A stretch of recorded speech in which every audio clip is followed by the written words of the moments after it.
자, 녹화했습니다. 자, 오랜만에 뵙습니다. 자, 오늘 그냥 뵌 이유는 뭐냐면, 사실 오늘 라이브 방송 안 하려고 그랬는데, 예, 뭐, 우리가 대응 잘한 거 못한 거 좀 얘기 좀 드리고, 못한 것도 있으니까요. 예, 꼭 다 잘한 건 아니니까.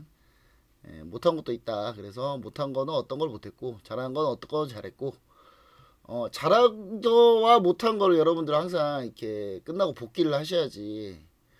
그래야지 이제, 좀 뭐라 그럴까요. 그래야지 이제 좀 이게 잘 됩니다. 그러니까 시장을 대응할 때 항상 잘한 거와 못한 걸 항상 신경을 쓰세요. 내가 뭘 못했고 뭘 잘했는지를 여러분들 꼭 알고 계셔야 그래야지 나중에 잘하니까 그거 신경 쓰시고. 자, 오늘 이제 얘기 드리지만 지수가 6150포인트까지 왔네요. 자, 일단 지수 차트 한번 보도록 하겠습니다. 자, 지수 차트 보시면은 거의 전고점이에요. 거의. 그쵸? 거의 전고점 근처로 왔습니다. 물론 안전 전고점은 6340까지 6350까지 와야 되는데 6350포인트까지는 안 왔는데 전고점에 와 있습니다. 그러니까 6000에서 지금 안착이 돼 있는 상태죠. 그러니까 전쟁 터지고 나서 첫날 마이너스 7% 급락, 그 다음에 마이너스 12% 급락 이렇게 했었죠. 그리고 나서 왔다 갔다만 했는데 결국은 전쟁 터지고 나서 이틀 동안 밀린 게 결국은 전부 다였다. 이틀 밀린 게 다였어요, 여러분. 자, 다시 한번 우리가 여기서 전쟁에 대한 격언을 다시 한번 얘기 드릴게요. 전쟁과 재앙에는 맞서고. 주식 격언 중에 그 다음에 정부 정책과 미연준에는 맞서지 마라. 자, 여러분, 자, 전쟁과 재앙에 맞섰어야 돼, 안 맞섰어야 돼요? 자, 이제 결과를 봤죠, 다시? 결과를 봤죠? 자, 전쟁과 재앙에는 맞서야 돼요, 맞서지 말아야 돼요? 맞서야 되죠, 무조건. 전쟁 터지면은 그냥 무조건 매수해야 되는 겁니다. 초반에 매수하는 건 아니지만, 그래도. 저점 잡고 매수하는 겁니다. 단기바닥 포인트, 어디가 단기바닥 포인트였는지, 우리 여기서 3월 4일날 지금 참여하신 분만 해도 지금 현재 우리 방송에 약 지금 현재까지만 한 800명인데, 자, 3월 4일날 우리 최바닥에서 매수했죠, 우리. 그렇죠? 그리고 3월 30일날도 우리 매수했죠. 그리고 4월 2일에도 매수했어요. SK하이닉스, 삼성전자, 레버리지까지 다. 물론 레버리지 너무 일찍 팔아가지고 여기까지 못 갔지만 우리가 종목을 들고 있으니까 현금 비중을 갖고 있어야 된다라는 얘기 때문에 이제 여러분들이 이제 그렇게 한 건데, 결국 전쟁과 재앙에는 맞서야 하는 게 맞는 겁니다. 자, 이제 제가 여러분들한테 드리고 싶은 얘기는 뭐냐면, 여러분들 이제 항상 저랑 같이 하니까 이렇게 하는 거잖아요. 근데 만약에 여러분들이 나 혼자 했다면 나 혼자 주식 투자를 했다면 여러분들 다시 이런 상황이 오면 어떻게 된다? 쉽게 부안해독에서 매도하시면 안 돼요. 절대로. 제가 여기서 오늘 라이브 방송에서 강조하고 싶은 건 뭐냐면,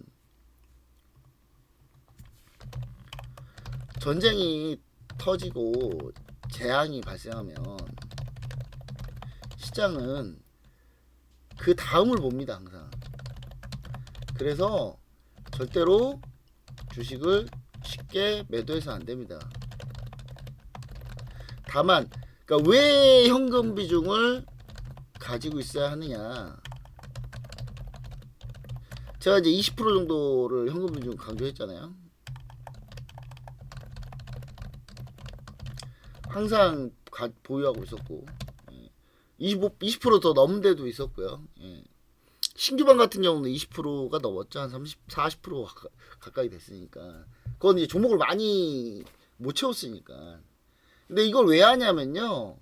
아니, 다시 올라간다면서요. 근데 왜 현금 비중 왜 갖고 있나요? 그냥 주식 다 때려 부어서 하면 되지 않나요? 심리적인 면 때문에 그래요.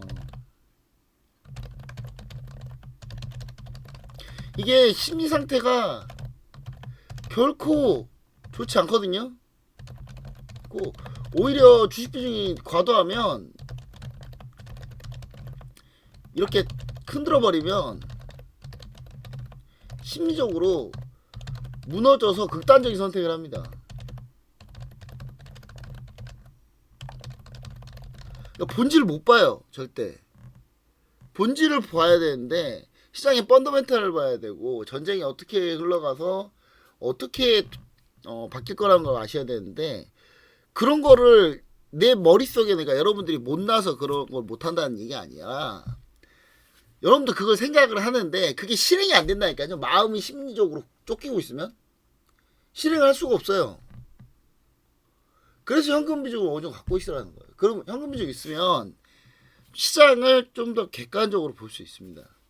그래서 여러분들 꼭 그걸 좀 생각을 하시면 좋을 것 같다. 이번에 교훈입니다. 교훈. 자, 이번 증시에서 이번 3월 이후 전쟁 발발 이후 증시 주식 투자 교훈을 얻었다라고 하면 이런 걸 얻으셔야 되는 겁니다. 여러분 여기서 우리가 전쟁 날 것도 맞췄고 전쟁 1월달에 날 걸 이미 예상하고 있었죠. 우리는 전쟁 1월달부터 난다 그랬잖아요. 계속 2월달부터 계속 전쟁 날 거라고 이거. 근데 그럼 전쟁 날 걸 맞췄고 대응도 어느 정도 잘했고 진행이 됐는데 우리가 굳이 인버스도 들어가고 일부 손절도 하이 가면서 현금 비중 줄이고 이렇게 했던 거는 심리적인 면 때문에 그런 거고요.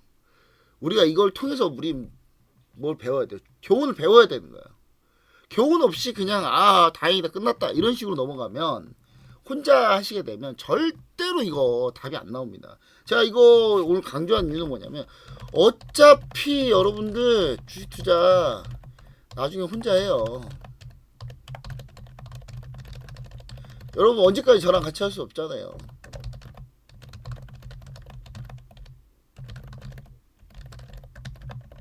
독립해서 해야 될 거 아닙니까? 여러분들 언제까지 저한테 뭐 물어보면서 계속 할 겁니까?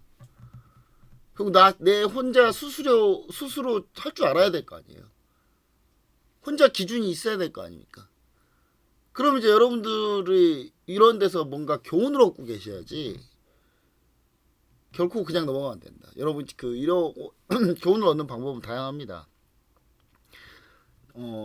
뉴스프로를 확인하는 방법이 있고요. 뉴스프로를 확인하고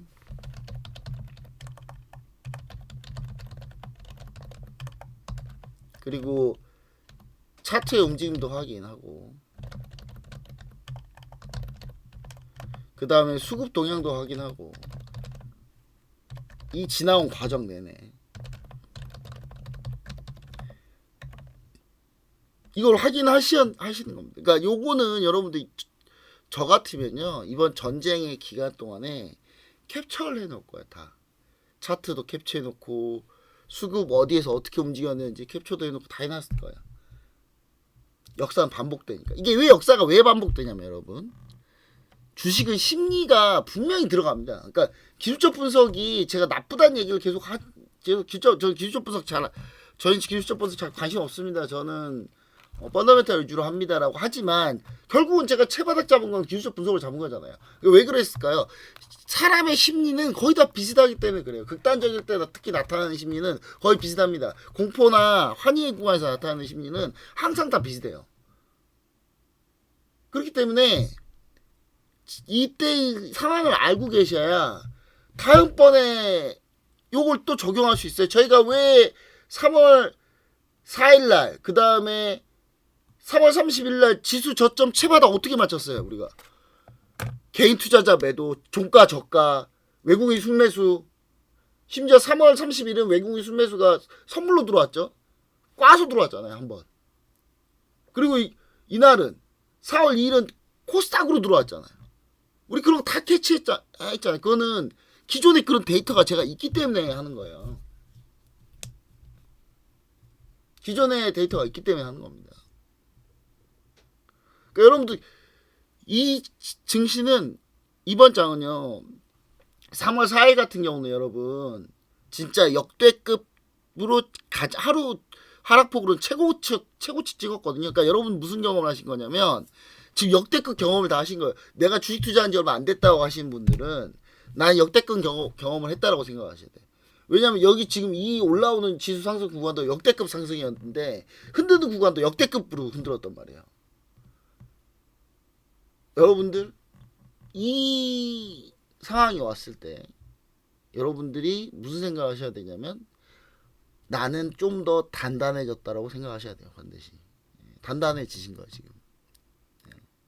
단단해진 겁니다 여러분. 여러분 근데 그 단단함이 이제 약간 단단한 거하고 아주 단단해지는 거하고는 여러분이 이 과정에서 어떻게 해왔는지를 복귀하고 다시 어떻게 하냐에 따라서 달라집니다. 이건 진짜 저는 정말 좋은 기회였다. 정말 소중한 기회였다. 여러분들한테 특히 주식 투자한 지 얼마 안 되신 분들은 진짜 소중한 경험이었다라 생각하셔야 됩니다. 근데 이제 그 뒤에 제가 이제 드릴 얘기는 뭐 좀 더 뭐 좋은 얘기는 아닌데, 결국 좋은 얘기는 아니거든요. 좋은 얘기는 아닌데 지금 이제 그러면 무조건 전쟁 터지거나 무조건은 이 전쟁을 제외하고 무조건 지수 폭락은 버텨야 되느냐? 그건 아닙니다. 제가 이제 전쟁 얘기할 때 제가 리스크에 대해서 설명해 드렸잖아요. 리스크는 시스템 리스크가 있고 언시스테매틱 리스크가 있고 그 리스크에 대해서는 어떻게 대응해야 되고 요게 제가 얘기 드렸는데 전쟁은 그 시스템 리스크가 아니에요.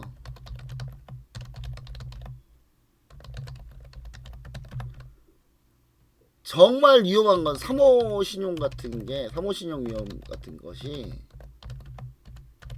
시스템 리스크입니다.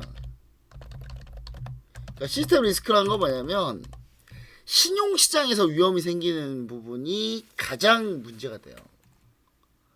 금융 시장은요. 신용 시장이 위험하면 답이 없습니다, 이거. 그러니까 신용 시장에 위험이 생겨서 지수가 폭락한다. 그럼 여러분 빨리 매도해야 돼요. 신용시장에 위험이 생긴다. 이 말은 무슨 말이냐면, 자, 이게 약간 여러분, 어떤 면이냐면요. 이게, 쏠림 현상이 있어요. 현상. 그리고 이게 선순환 과정, 선순환과 악순환이 있고, 악순환이 있습니다. 이 고리를 끊기가 쉽지 않아요. 신용 리스크 같은 경우는. 고리를 끊는 게 쉽지 않습니다.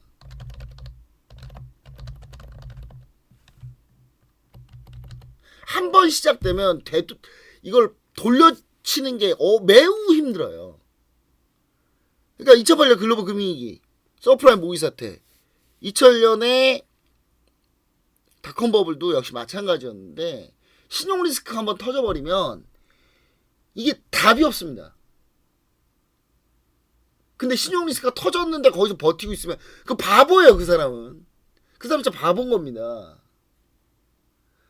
그러니까 신용 리스크 터질 때는 버티면 안 돼요. 근데 지금은 신용 리스크가 아니잖아요. 그러니까 버텼죠. 그렇죠? 신용 리스크가 아닌 겁니다. 아니기 때문에. 자, 근데 이제 신용 리스크는 또 무슨 특징이 있냐면 물가 상승을 동반합니다. 그리고 기준금리 인상을 동반합니다. 인상 후에 터지는 경우가 많습니다. 근데 이 결론은 뭐냐면 여러분 이게 참 아이러니한데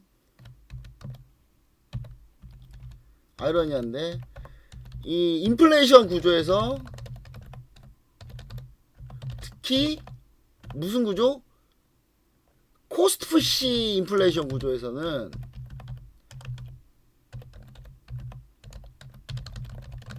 제가 이제 코스트 푸시가 있고 디맨드 푸 사이드가 있고 경제학에서 얘기하는 인플레이션은 두 가지 종류가 있는데 코스트 푸시 전쟁 같은 게 코스트 푸시라고 했죠. 자, 코스트 푸시 인플레이션 같은 경우는 여러분 발생하면 거의 대부분 신용 리스크를 동반합니다. 그를 나중에 동반합니다. 이거 상당히 중요해요, 여러분. 그러니까 여러분 제가 항상 얘기하잖아요. 제가 항상 얘기하는 게요. 그 2026년과 2027년하고 28년에 세계 3차 세계대전 일어날 가능성이 높다 그랬잖아요.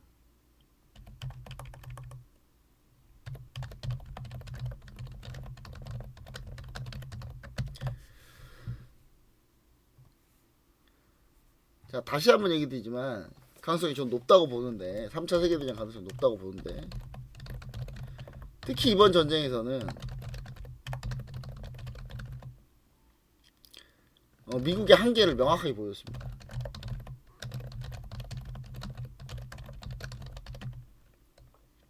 미사일 재고, 미사일부터 군수 재고, 그리고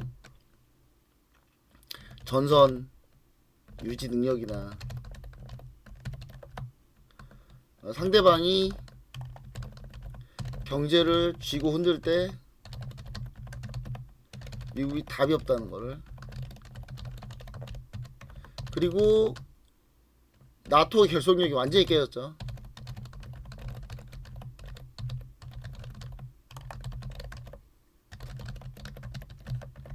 그러면 무슨 생각하겠습니까?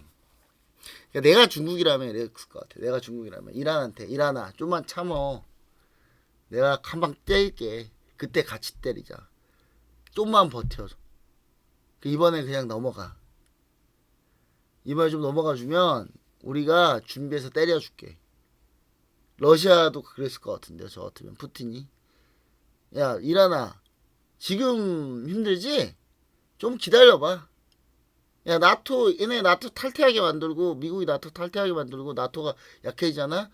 우리가 유럽 전선에서 동유럽을 치면서 들어갈 거고, 중국이 대만 잡으면서 들어가면 대만 해협 막히고, 호르무즈 해협 막히고, 바브엘만데브 해협 막히잖아. 다 망해. 그때는 승산 있어. 그때 너가 때려 라고 하지 않을까요? 제가 봤을 때 동시전선 형성하면 미국 답이 없다는 걸 여실히 보여줬는데, 지금 미사일 재고조차도 지금 답이 없는데, 이게 왜 그러냐면 다들 너무 평화의 시대에 익숙해서 그래요.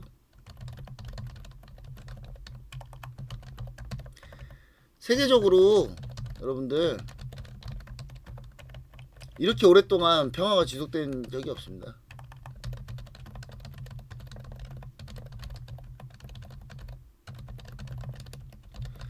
그냥 국가 간 국가 간의 전쟁은 계속 조금씩 있었지만,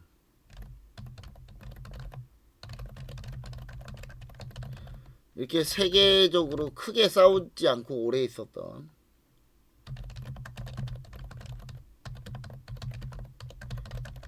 적이 거의 없습니다. 그렇기 때문에 여러분들 이 다음의 전쟁은 특히 중국이나 미국이 개입돼서 중국이 대만 선제 타격해서 갈 전쟁이나 러시아가 동유럽을 쳐서 시작되는 전쟁은 대재앙이 올 거예요, 여러분. 근데 그 전쟁이 여러분, 다시 한번 얘기 드리지만, 그 전쟁은 경제가 무너져야 발생합니다. 경제가 무너지지 않으면 발생 안 돼요. 왜냐하면 내부적으로 입지가 탄탄하거든요. 다들 내부적으로 입지가 다 탄탄한데 뭐하러 전쟁해요? 뭐하러 뭔가 순식간에 대세를 바꿀 수 있는 카드를 왜 씁니까? 안 쓰지. 잘 돌아가면 가만히 냅두지. 근데 그럼 이제 우리가 시나리오를 어떻게 그려볼 수 있느냐. 이번에 만약 신용 리스크가 터지면 경제 대공황 오고 3차 세계대전 온다. 이 순서대로 갑니다.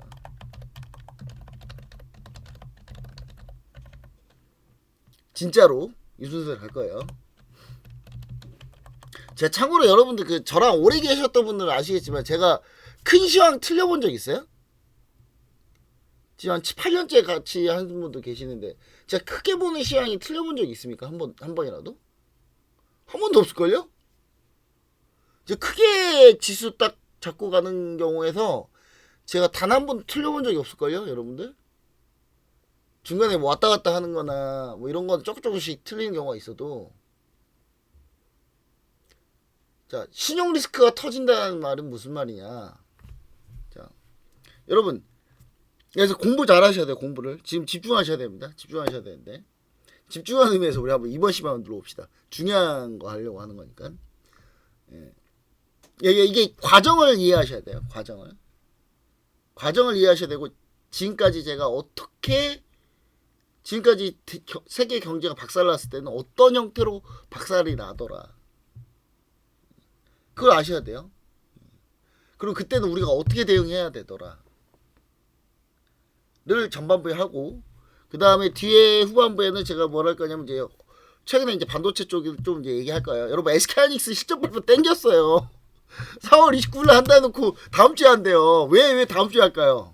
여러분 왜 다음 주에 삼성전자도 원래 그 목금에 해야 되는데 왜 목금에 안 하고 실적 발표 땡겼을까요? 감 안 옵니까 여러분? 제가 그때 뭐라 그랬어요? 삼성전자가 원래 보통 첫 번째 그러니까 분기가 끝나고 약 한 일주일 뒤 목금 정도야 원래 발표하는데 땡겨서 화요일날 했잖아요. 그때 제가 뭐라 했어요? 얼마나 자신 있으면 이렇게 빨리 하냐. 그쵸. SK하이닉스 4월 29일 한다고 해놓고 지금 땡겼어 지금. 미치겠는 거야 자기들도. 아 우리도 좋은데, 아 우리도 괜찮은데, 우리도 야 삼성전자가 57조야 우리 얼마겠냐? 야 너네 생각해봐. 우리 얼마 할 것 같아? 그러니까 제가 팔지 말라잖아요. SK하이닉스 팔지 좀 말라니까요. 어제 근데 왜 파시는가 도대체. 어제 그 한 분은 또 왜 판 거예요 도대체? 내가 한 주도 잃지 말라고. 지금 물량 뺏기면 안 된다고요 지금은 반도체에서. 저 개인적으로 53조 4조 봅니다. SK하이닉스. 자 증권사에서 다 40조 떠들 때 제가 뭐라 그랬어요? 40조 같은 소리 하고 있는데 무슨 증권사 병신들도 아니고.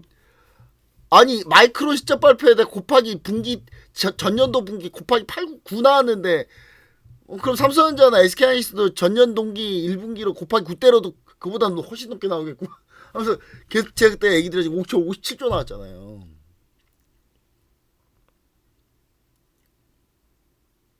근데 자꾸 판다.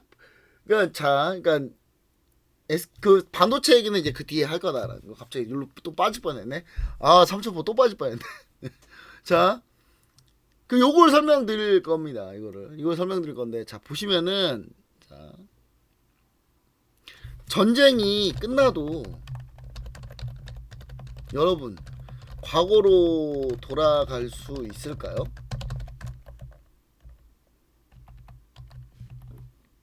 못 돌아갈 것 같은데 나는 과거로 돌아갈 수가 없을 것 같은데요.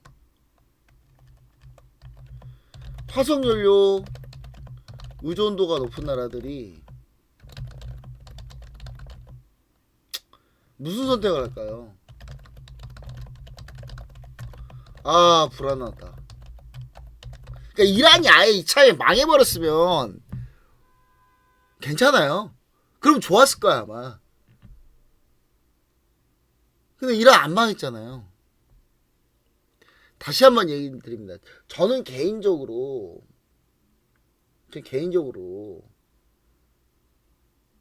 이란 정권은 망해야 되는 정권이에요. 저는 트럼프의 선택에 존중합니다. 지금 사람들 트럼프 욕하는데 자기 나라 국민을 몇만 명을 눈 하나 깜짝 하나 확살하는 정권이 어떻게 존재를 해야 됩니까? 난 용납이 안 돼요. 저런 나라는 그 위에 상부에서 지시한 애들 싹 다 처형시켜야 돼. 근데 이 나라의 문제점이 뭐예요? 이 나라의 문제점이 뭐겠습니까? 이란이라는 나라의 문제점. 신정일치 체제라는 게 문제인 거예요. 신정일치 체제라는 게. 그러니까 지도부를 제거하고 사람들한테 동기부여를 해도 그 사람들이 적극적으로 따라오지 않는다. 외세 침입에서는. 결국은 이란은 스스로 발전해서 스스로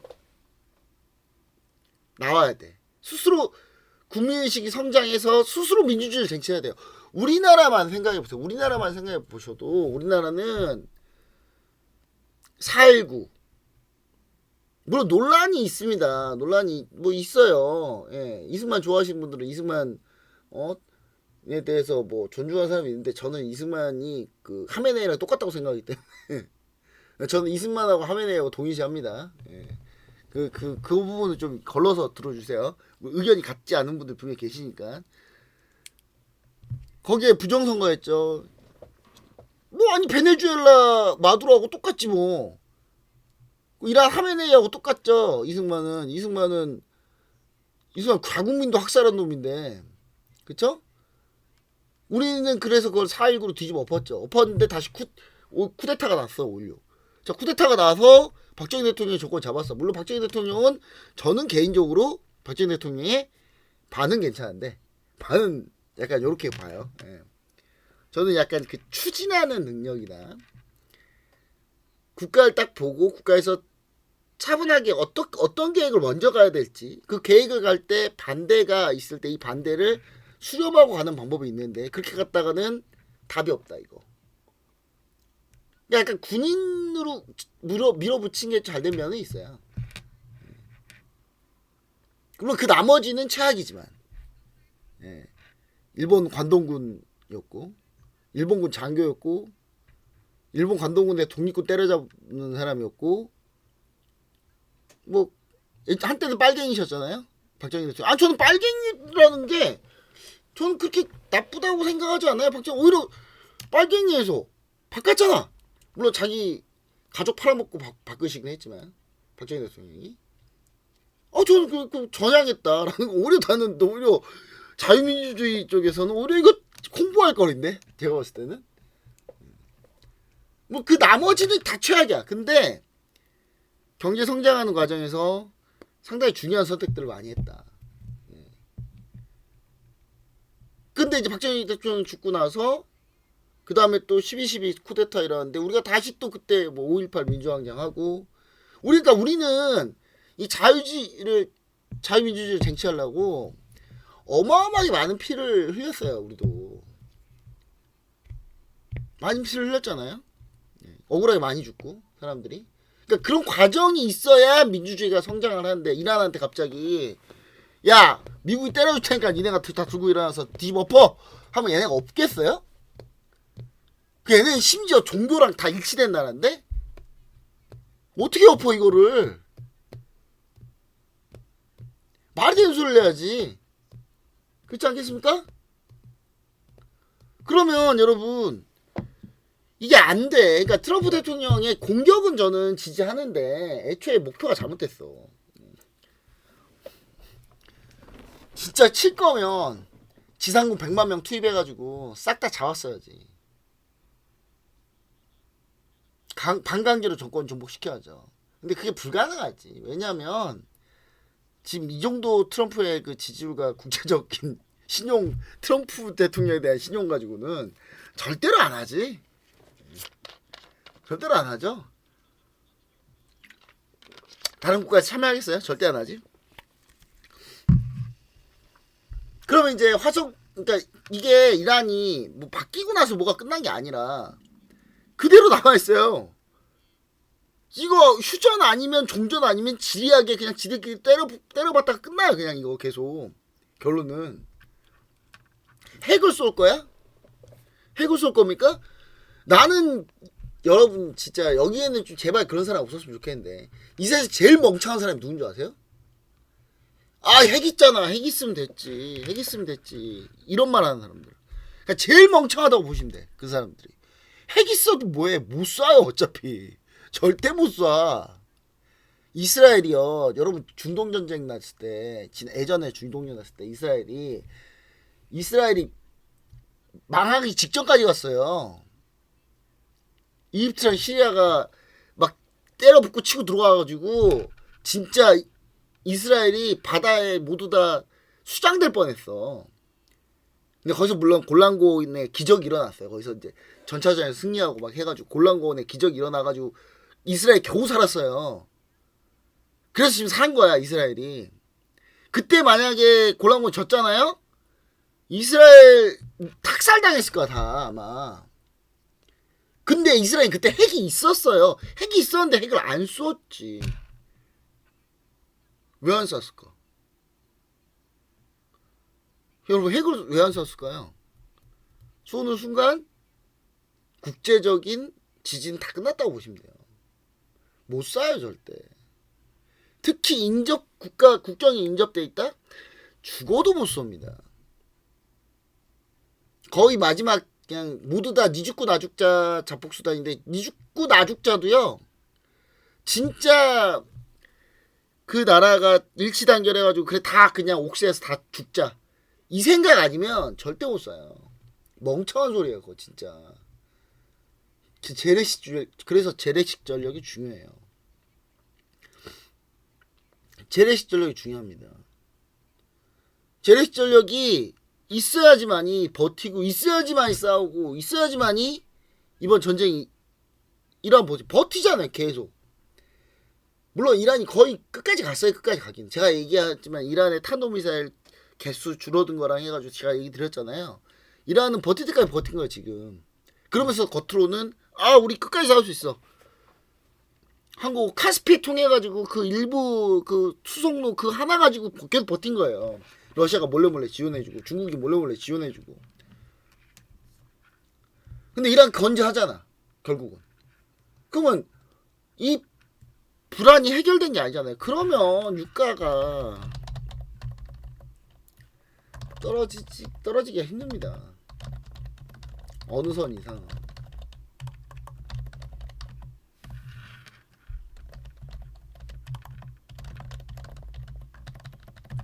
전 개인적으로 전쟁이 끝나도 80달러 70, 80달러에서 계속 왔다 갔다 할 가능성이 높다고 봐요.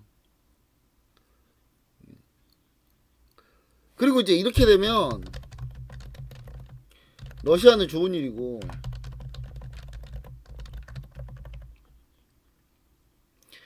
자 그리고 지금 전쟁이 끝난다고 하더라도 이렇게 올라온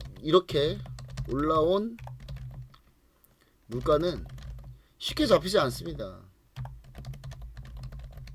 왜 쉽게 잡히지 않을까? 물가가 오르면 금리를 올려야 되거든요.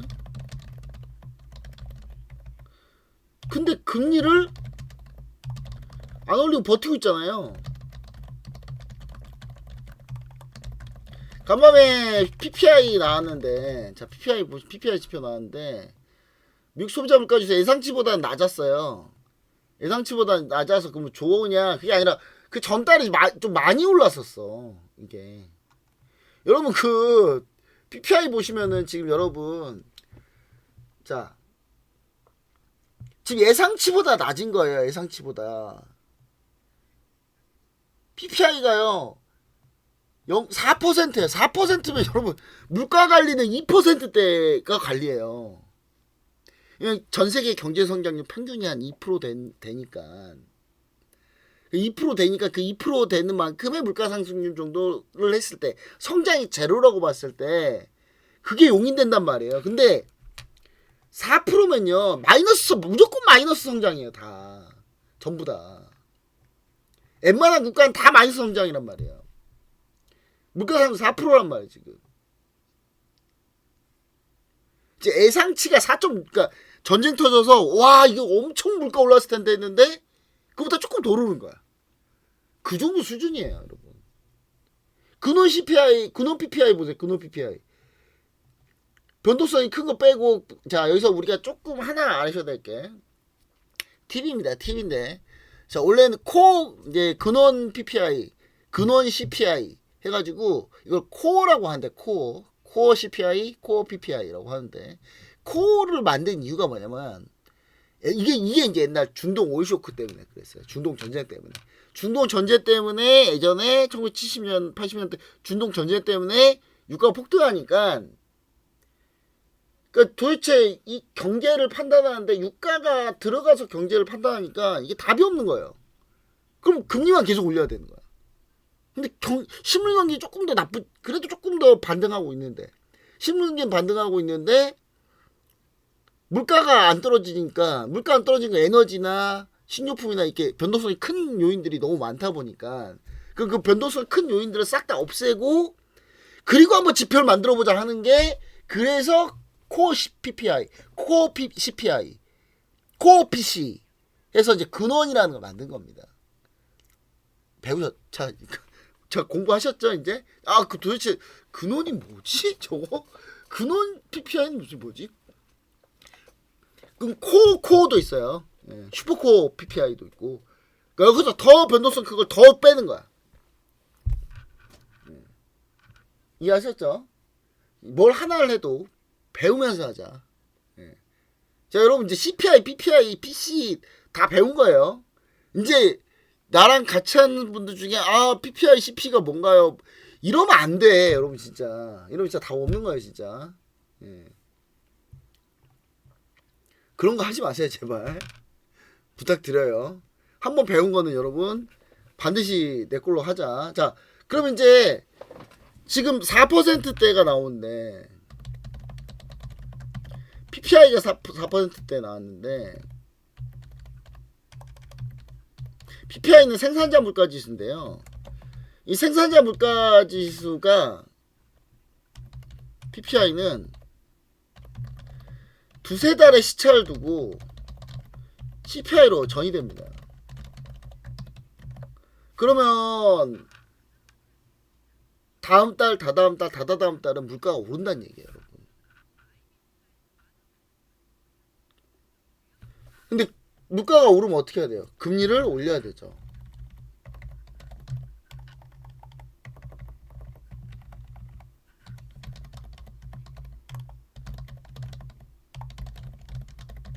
기준을 올려서 대응해야 됩니다. 이게 뭐가 중요하냐면 시기가 중요해요. 선제적인 대응이 중요하거든요.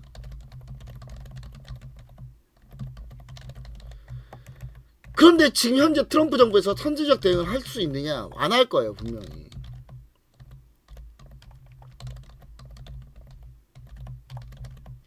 미 연준이 선제적으로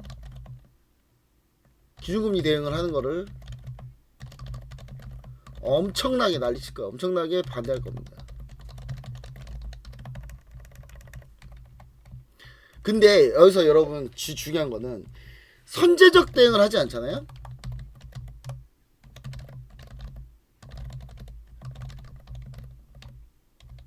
물가가 5% 오르고 끝날 걸 이게 10% 올라 버려요.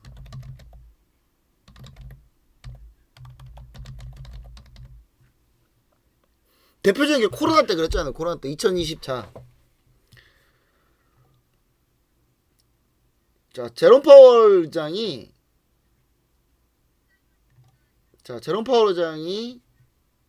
자, 주봉으로 볼 텐데.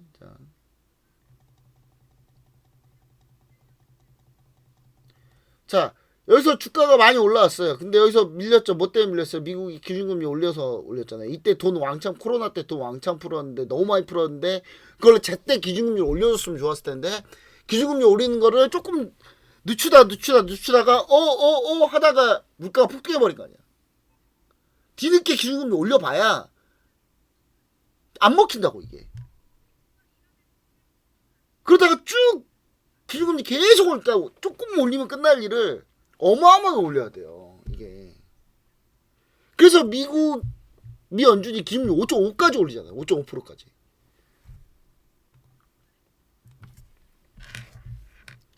이게 코로나 때 푼 돈이 문제가 돼서 기준금리가 물가가 급등하니까 선제적 조치를 미 연준이 선제적 조치를 취하지 못해서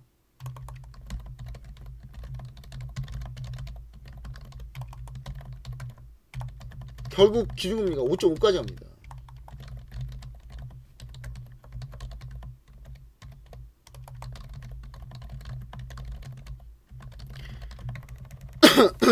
그런데 여러분, 기준금리가 올라오잖아요. 이게 미국이 기준금리를 올리면 전 세계가 미국이 기준금리, 미국은 조금 올리지만 전 세계는 발작이 일으켜요. 자, 제가 지난번에 금리하고 환율 관계 얘기 드렸죠. 금리를 올리면 그 해당 국가의 통화는 올라간다. 가치가 올라간다. 자, 금리 올리면 달러 올라간다고요. 달러 올라가면 어떻게 돼요? 돈은 어떻게 흐른다? 돈은 낮은 곳에서 높은 곳으로 흐른다. 물은 높은 곳에서 낮은 곳으로 흐르지만 돈은 낮은 곳에서 높은 곳으로 가요. 금리가 올리고 더 안전한 쪽으로 돈은 쏠리게 돼 있어요. 그럼 돈이 다 쏠릴 거란 말이에요.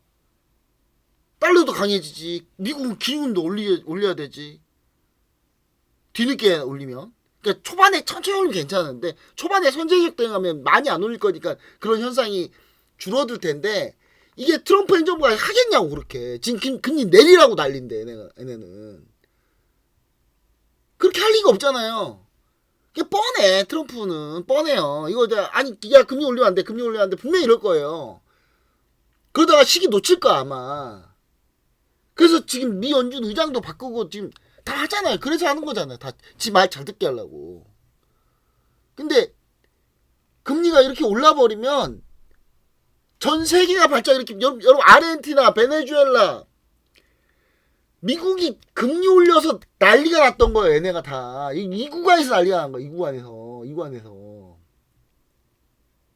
구간에서 막 하이퍼 인플레이션 터져가지고 어떻게 했습니까? 얘네 막 기준금리 아르헨티나 97%였어. 기준금리 97%. 여러분 97%면 은행에 돈 맡기면 1년만 지나면 2배를 줘. 근데도 은행에 돈을 안 맡겨 아무도. 환율이 박살나 있으니까. 그런 상황이 와요.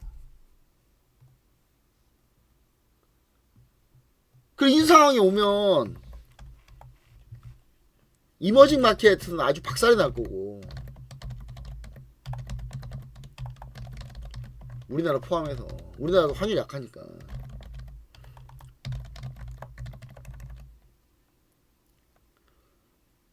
거기서 이제 기준금리를 더 올리면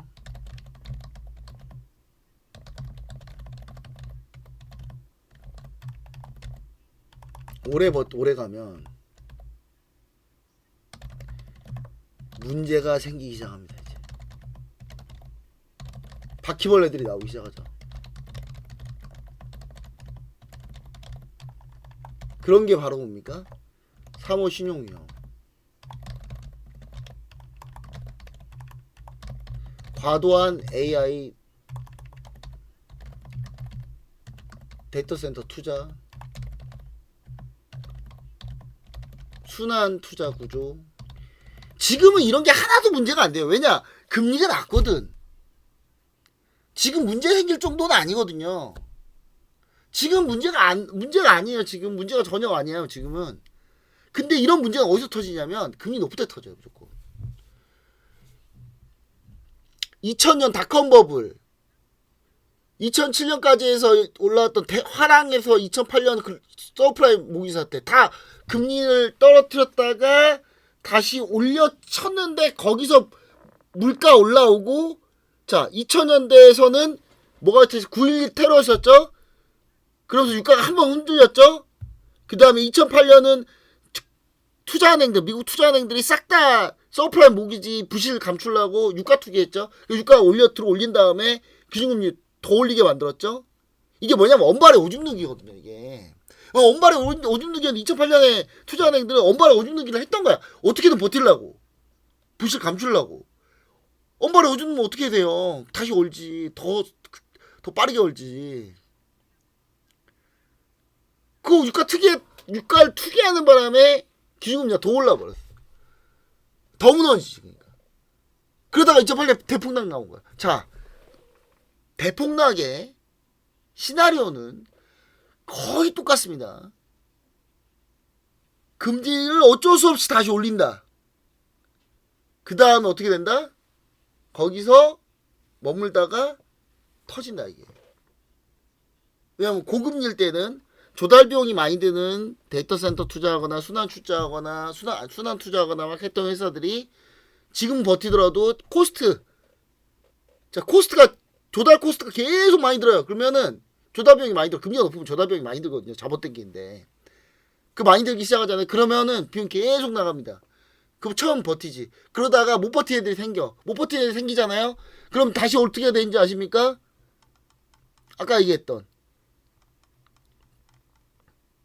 신용 리스크의 특징. 한번 터지면 쏠리기 시작하면 선순환이 아니라 악순환이 돼 있죠. 이제 악순환에 빠져들어요. 악순환으로 빠져들면 이거는 또 다시 물가 상승 동반하고 이게 이제 박살이 나기 시작하는 겁니다. 이게 뭐예요? 신용 리스크, 시스템 리스크예요. 이게 시스템 리스크.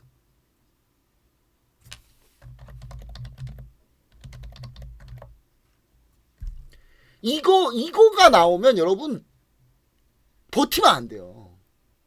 이거 나오면 다 떠나야 돼. 그때는 완전 다 바꿔야 돼요. 싹 다. 물론 급격하게 바꾸진 마시고 조금씩 바꿔서 완만하게 바꿔도 충분히 대응이 가능한데, 근데 그런 생각을 갖고 계셔야 된다고요. 그리고 이제 여기서 세계 경제가 박살이 나면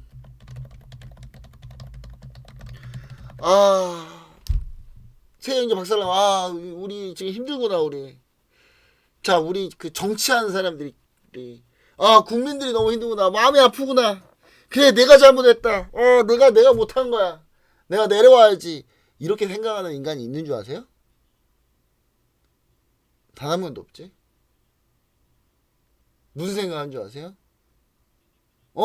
지질 안 좋아? 야, 적 하나 만들자. 외부에 적 하나. 누구 만들까? 자, 우리 누구랑 사이 안 좋지? 야, 시비 한번 걸어볼까, 걔네랑? 그래야 뭐 안에서 단결할 거 아니야. 얘네들이 이런 표현하기 좀 그렇습니다만은, 그러니까 이제 제가 빙의해서 연기하는 거예요. 제가 연기 좀 하거든요, 제가. 어릴 때부터 크리스찬에서 제가 교회 다니면서 제가 연극도 했고 뮤지컬도 하고 했었어가지고. 그냥 이렇게 하는 겁니다. 이제 어떻게 하느냐. 야, 국민들은 다 멍멍이야 꿀꿀이들이야. 다 멍멍이 꿀꿀이들인데, 야, 얘네가 뭘 알아. 얘네가 선동당하고 있는 거야. 얘네가 우리한테 불만 있다고. 야, 나 이렇게 얼마나 잘하는데 나보다 잘할 수 있어? 못하잖아. 트럼프 같은 측근들은 뭐라고 하죠? 대통령 잘하시죠. 너무 잘하시죠. 근데 국민들이 우매해서 그래요. 야, 그래도 국민이라고도 하지마. 걔네가 무슨 국민이야. 그냥 멍멍이야 꿀꿀이지 뭐. 야, 얘네들 먹고 살기 편해서 그래. 좀 먹고 살기 불편해봐야 얘네들이 내가 하는 거에 대해서 반대를 안 하지. 야, 근데 이제 얘네들 하기 좀 그러니까, 그러면 적을 하나 둬. 걔네 때려서 전투적으로 가. 그러면 얘네들 다시 단결해. 얘네들이 그러면 개몽이 될 거야 아마. 그런 선택을 한다니까요, 다. 근데 그런 선택은 어느 나라일 경우가 더 강합니까? 독재국가의 경우 더 강하게 일어나요. 그런 선택은. 미국이 그동안은 상당히 좀 잘 해왔다고 전 봐요. 근데 이건 이제 꼭 트럼프의 문제라기보다는 미국도 한계에 부딪혀서 그래요. 한계. 그동안에 패권 국가로서 잘 잡고 있었는데 이 패권을 지키기에는 역부족이야. 꼭 트럼프가 이상한 것도 있고, 트럼프가 이상한 것도 있긴 하지만 저는 오로지 트럼프 때문이라고 보고 있지는 않습니다. 트렌드 자체가 그래요. 지금 전 세계적 트렌드가 다. 전 세계적 트렌드가 지금 그런 상태예요. 그럼 러시아 같은 경우는 경제 안 좋아지면 야 이거 나토 때문이야. 야 다시 쳐들어가. 야 준비해. 수바우키회랑 뚫어버려 그냥 바로. 저기 쳐서 우리가 먹어서 저기서 우리가 피를 빨아서 우리가 경제를 성장시킨다. 근데 수바우키회랑 치면은 나토가 가만히 있겠냐고. 그냥 전면전이지 그때부터는. 수바우키회랑 잃는 순간 나토는 끝나요. 그냥 전면전 할 수밖에 없는 상황이에요. 그럼 중국은 지금 더 안 좋거든요. 여러분 중국 경제는 거의 지금 개박살이 아닌 상태예요. 진짜 여러분 잘 모르시겠지만 얼마나 안 좋은지 여러분들이 잘 모르세요. 중국은 이게 최대 위기거든요 지금. 한 해에 대학교 졸업해서 나온 쏟아지는 인구가 2천만이 넘어가는데 얘네가 취업을 못해. 직장이 없어. 20대 중에 중국 20대 중에 절반 이상이 뭔지 아십니까? 다 백수예요. 나머지 절반도 제가 중국에 아는 분들이 있는데 중국에 아는 분들 한 얘기가 대학원 나와서 배달해야 돼. 중국 대학원 나왔는데 배달해야 된다니까요. 배달 알바 해야 돼요. 1년 한 달 중국이 뭐 GDP가 뭐 한 7, 80만 원, 90만 원, 100만 원 할 수 있다고 하는데 웃기지 말는 소리 하세요. 중국 지금 평균 최저임금 기준으로 해가지고 세트 때려보면은 50만 원도 안 돼요. 한 달에 50만 원도 못 벌어. 먹고 살지 못해. 얘네 공산국가 독재국가니까 그나마 지금 이렇게 버텼지. 이거 더 가잖아요. 답이 없어요. 터집니다. 터질 때 얘네 가만히 있겠냐고. 중국 이 공산당 애들이 빨갱이 애들이 가만히 있겠냐고. 대만 이거 대만이 문제야 이거. 야 우리가 대만 TSMC만 딱 먹었으면 이런 일 없어. 우리가 AI로 뭐 크고 뭐 할 수 있어. 대만이 문제. 원래 대만 우리 거야 원래. 근데 그걸 반대할 수 있는 중국에서 그걸 반대하고 전쟁을 겪어보고 전쟁이 얼마나 참혹하고 힘든다는 거. 지금 트럼프가 왜 이란 전쟁에 삽질을 했습니까? 전쟁 안 해봤으니까. 전쟁을 해봤으면 이렇게 작전을 짤 리가 없지. 아니 어떻게 된 게 지상군 전개도 안 하고 전쟁을 시작해. 멍청한 짓이지. 나 같으면 라라크 섬하고 하르그 섬 최소 개전 초반에 그 점령할 생각으로 나갔으면 했겠어. 그 정도 준비하고 있겠어요. 전쟁 안 해봐서 모르는 거야 얘는. 그러니까 미국의 군 장성들이나 군 수뇌부가 트럼프 개판이어가지고 때려치잖아요. 이제 짜증나서.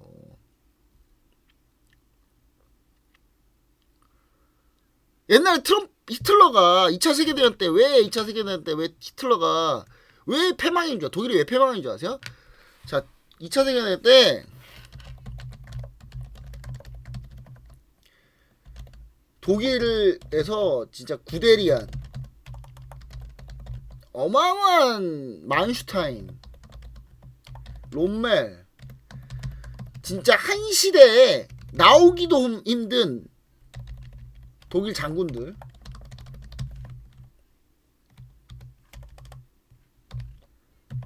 발토 모델 이런 장군들이 한꺼번에 나왔어요.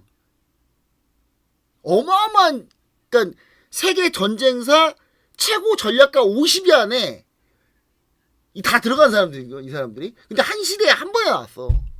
근데도 졌어. 왜 졌겠습니까? 히틀러가 지가 똑똑하다고 야 내가 하자는 대로 해. 그 장군들이 이거 이렇게 하면 안 됩니다. 이거 이렇게 하면 전쟁 이렇게 하면 뚫지 못합니다. 히틀러가 초반에는 장군들이 하자는 대로 했어요. 아르덴수 돌파해가지고 프랑스 칠 때 전격전으로 치고 들어가야 된다. 그러니까 히틀러가 그래라. 그럼 니네가 똑똑하구나. 니네 자 열심히 해. 그래서 독일이 초반에 프랑스를 거의 개박살을 순식간에 내버린 거예요. 그리고 그 뒤에 소련 침공할 때도 뭐 독일 장군들이 소련 침공하면 안 되는데 뭐 이기는 방법이 있습니다 해가지고 했어. 근데 히틀러가 이제 지가 바르바로사 작전이 성공하니까 소련 막 모스크바 아까지 코앞까지 가니까 야 이제 다 내가 할 거야. 야 장군들 다 빠져. 결정하지 마. 내가 하라는 대로 해. 어떻게 돼요? 그 뒤로 다 연패. 다 패전. 모스크바 공방전 박살나. 거기 밀려. 최악의 선택이 뭐예요? 스탈린그라드 최악의 선택이었어. 코카스 산맥에 있는 기름 가져 먹어보겠다고. 카스피에 있잖아요. 지금 이란 위쪽 있죠, 여러분. 이란 위쪽. 세계지도 보면 이란 위쪽. 아 이거 세계도 펼쳐야 되나? 이거 세계도 펼쳐야 되나?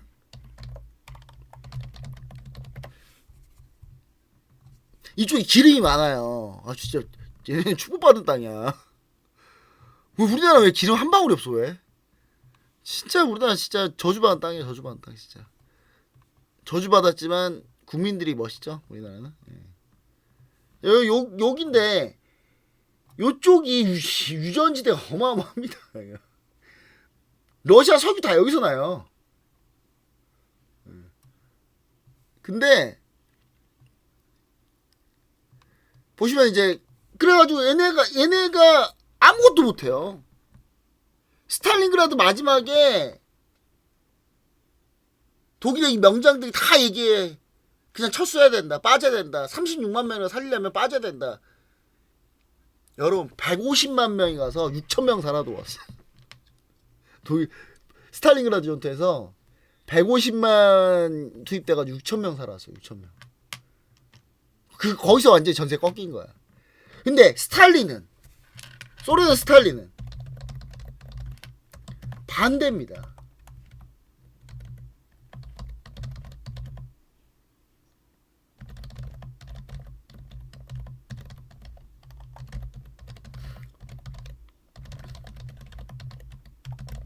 스탈린은 초반에 자기가 지휘해요.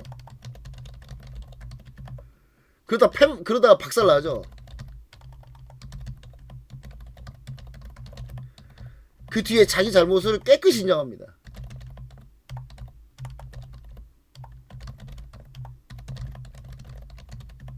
주코프 등 일선 장군들한테 맡겨요.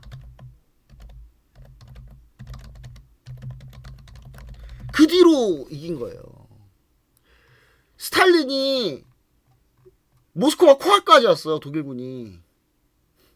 그래서 이제 주코프 등 해가지고 얘네들 그 소련 장군들이 근데 물론 스탈린이 멍청한 짓을 했지. 전쟁 터지기 전에 이미 군을 다 숙청시켜 버렸거든요. 그러니까 군 지휘가 싹 한 반이 갈려 나갔어요. 반이. 그러니까 군 지휘가 반이 없는데 뭔 전쟁을 어떻게 해? 그러니까 쳐들어왔지 독일이. 그 모스크바 코앞까지 밀려요. 진짜 풍전등화였어. 좀만 가면 모스크바 떨어지는 거였거든요. 근데 거기서 스탈린이 그럼 내가 작전 빠질게. 주코프 장군님 좀 잘 해주세요. 저는 그냥 안에서 열심히 응원만 할게요. 그 뒤로 승리한 거예요. 근데 지금 트럼프는 뭐예요? 딱 히틀러 따라하고 있다고 지금 트럼프는.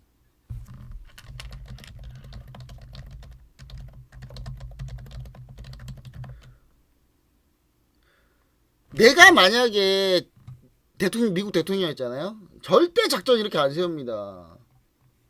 이란 칠려면 한 방에 패망시켜야지. 지상군 모아가지고 여기 라라크 섬부터 해가지고 라라크 섬이 상당히 중요하죠. 여기가 수로가 여기 있으니까 지금 일로 지나가라는 거 아니야. 지금 이란이 일로 지나가라고 하는 거야. 일로. 우리가 이쪽에서 번호표 통행권 줘. 야 돈 내면 통행권 줄게. 여기서 이거 하겠다는 거거든요. 라라크 그 다음에 캐슘 여기는 7개 섬은 먼저 점령해야지. 그리고 여기다가 반다라바스 이 해변 라인에 싹 방공망을 설치해야 돼요. 그래야 호르무즈 해변 안 막혀요. 그 다음에 하르그 섬을 들어가야죠. 그 다음에 동시에 이걸 먼저 했어야지. 먼저 쓸데없이 야야톨라 하메네이 죽여서 뭐 할 거야. 야야톨라 하메네이가 있어야 국민들이 분노가 야야톨라 하메네이한테 갈 거 아니에요. 근데 야야톨라 하메네이가 3만 명 4만 명을 죽인 거 아니야. 자기 이란 국민들을. 그러면 이란 국민들이 감정이 안 좋을 거 아니야. 감정이 안 좋은 대상이 살아있어야 걔에 대한 불만이 있어가지고 봉기를 일으킬 거 아닙니까? 근데 걔를 죽여놔서 순교자를 만들어버렸으니 그러니까 이란이 신정체제라서 그래요. 신정체제라서. 근데 이란 국기 보시면 여러분 아니 순교하는 순간 이거 영웅 돼버린다니까요. 이란 무조건. 이란은 순교하는 순간 영웅이 돼요. 자 이거 이란 국기 보시면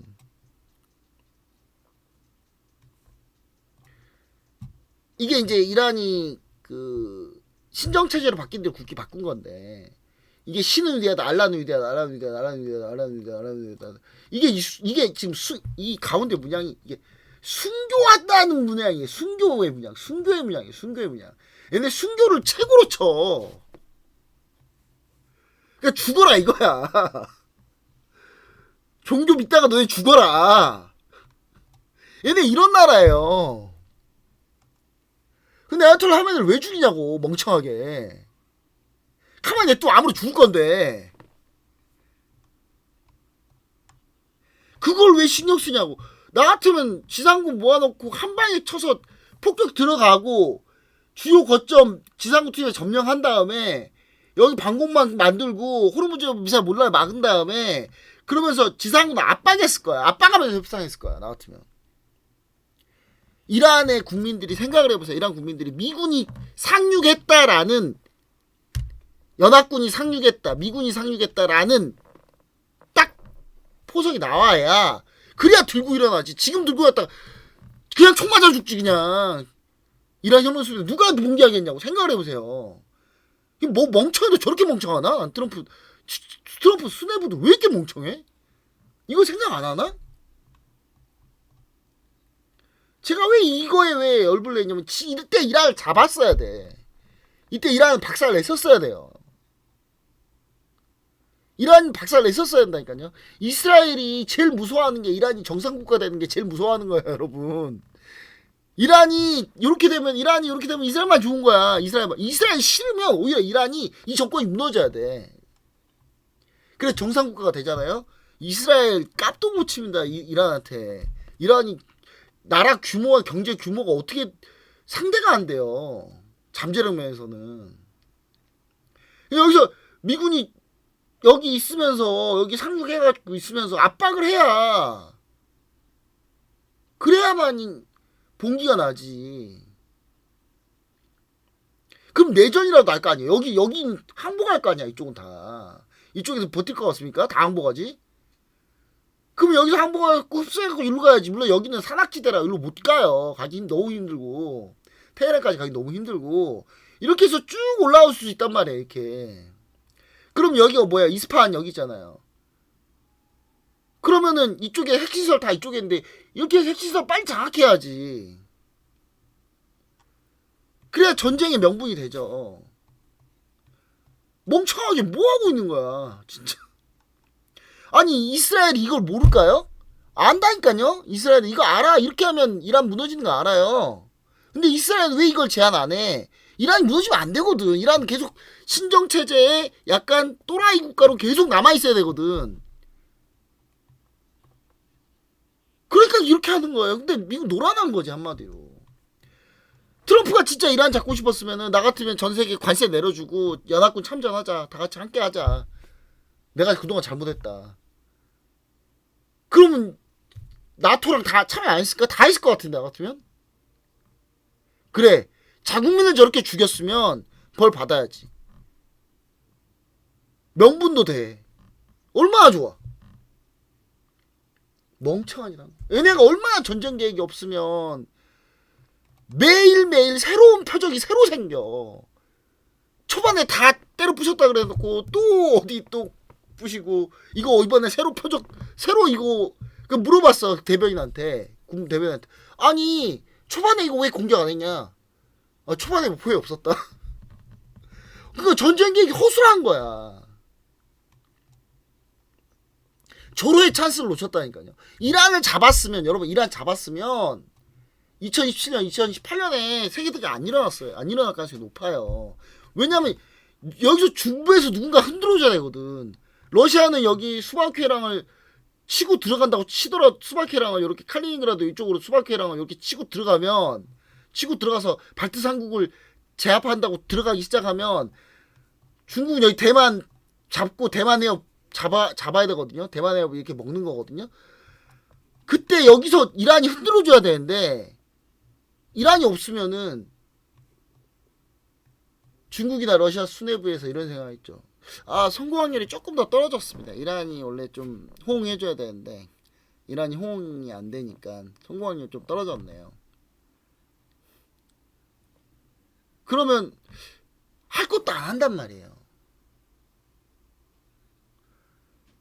근데 왜?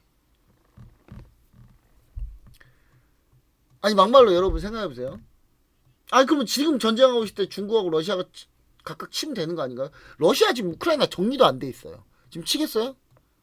중국은 내부에서 불만이 폭발 안 하고 아직은 폭발 단계는 아닌데 폭발해야 넘겨야 되는데 폭발해야 전쟁을 선택할 수 있는데 그 지금 타이밍 이란 잡을 수 있는 정말 유일한 타이밍이었는데 이걸 이렇게 박살내 버렸으니 그러니까 이것 때문에 오히려 세계적 박살나면 결국 3차 세계대전인데 이 확률이 진짜 어마어마하게 높아졌습니다. 이제.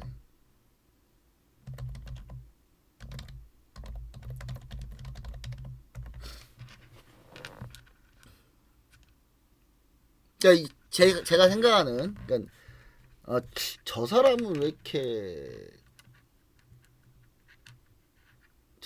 이렇게 자꾸 전쟁 난다고 하지? 하는데 여러분 제가 뭐 전쟁을 좋아해서 난다고 하는 거 아니에요. 예. 그냥 그게 그렇게 될 거라고 저는 예상하는 거예요. 그냥. 그러니까 요 상태의 시나리오 구조를 여러분 생각하셔야 된다. 자, 신용 리스크가 터지면 시스템 리스크가 될 가능성이 이번에 매우 높고 그게 물가가 올라가서 터지면 최악의 상황이다. 그렇게 터지면 얼마 지나지 않아 세계대전 날 수 있다. 여기까지 연결하는 거예요, 여러분. 네. 자, 이렇게 열병을 토하고 있는데 시장이 솔리드가 자꾸 윗꼬리를 달거든요. 윗꼬리를 다는데 우리가 솔리드 선택을 해야 되는데 윗꼬리를 달아서 선택을 해야 돼요. 윗꼬리를 달았을 때 우리가 매도하느냐를 선택해야 되는데 네. 오늘 지금 외국인 순매수가 있기 때문에 조금 더 볼 텐데요. 네. 급한 거 좀 얘기 좀 드리려고 한 건데 예, 나머지 종목들은 다 괜찮습니다. 뭐 크게 뭐 예. 물론 죄송합니다. 우리 VIP 분들한테 죄송한데 사실 우리가 지니언스를 갖고 있었는데 이제 기존 방에서 우리가 지니언스를 공략하고 있었는데 어제 매도했거든요. 어제 매도했는데 오늘 지니언스가 26%를 가버렸어요. 예, 죄송합니다. 우리 VIP 분들 기존 방 VIP 분들한테 너무 죄송하고요. 와 오늘 거의 상한가가 갔는데 이걸 어제 매도했다 진짜. 다시 한번 얘기 드리지만 여러분 제가 만든 이 차트가 확률이 매우 높아요. 여러분 제가 이거 VIP 분들한테 이번 주에 이거 알려드릴 거예요. 알려드릴 겁니다. 전부 다 VIP 분들한테는 요거 차트를 어떻게 세팅하는지 알려드릴 거예요. 이 확률이 매우 높습니다. 진전수가 딱 양의 영역 붉은색 영역으로 들어가자마자 시세 터트려버린. 근데 이걸 어제 매도했어요 우리가. 죄송합니다. 이거는 진짜 너무 죄송하고요. 제가 잘못했어요. 솔직히 지금 오늘 뭐 아이스캐리스 오르고 뭐 우리 100% 넘는 수익률을 지금 막 수두룩하게 나오고 BHI도 다시 지금 110% 넘어가기 시작하고 이제 하고 있는데 제가 에이프릴 바이오하고 지니어스는 너무 죄송하네요. 제가 진짜 매도 타이밍이 안 좋았습니다. 요건 제가 요거 사과 드리고 잠시 휴식하고